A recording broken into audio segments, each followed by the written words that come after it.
जगन्नाथ बंधु मैंने शुभ संध्या। आज आपण मानू कवि शंखर महिमा।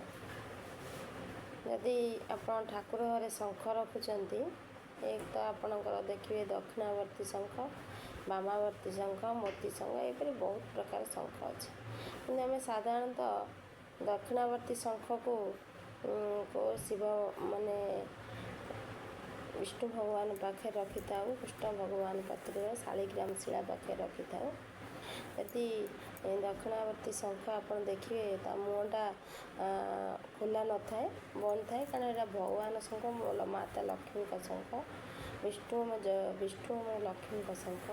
यही शंख को आपण प्रतिदिन पूजा करने कथा। जदि शालग्राम शिला अच्छी तापे शंख अच्छी, शंखे सब आपण पानी एवं अक्षत एवं चाउल एवं फूल तुलसी दल भरिक रखा जाए।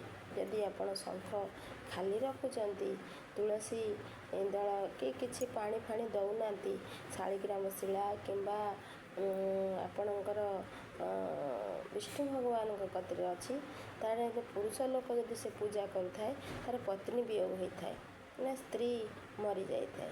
तेणु आपण ए भूल करते ना। शंख पूजा करने पूर्वर आपण से जल एवं पानी एवं तुलसी एवं फूल दे पूजा करंतु। यह शंखर महिमा। मो दक्षिणावर्ती दुईटा शंख ठाकुर घरे पूजा करा जाए ना, गोटे शंख रखंतु, प्रतिदिन ता जल को बदलांतु एवं घरे छिटका मारंतु, प्रास्तु दोष दूर होता है। यही उपाय करने द्वारा धन धान्य लक्ष्मी सर्वदा वास करती। जदि मो भिडियोटी भल लगे लाइक शेयर एंड सब्सक्राइब करेंगे। रहुची जय जगन्नाथ।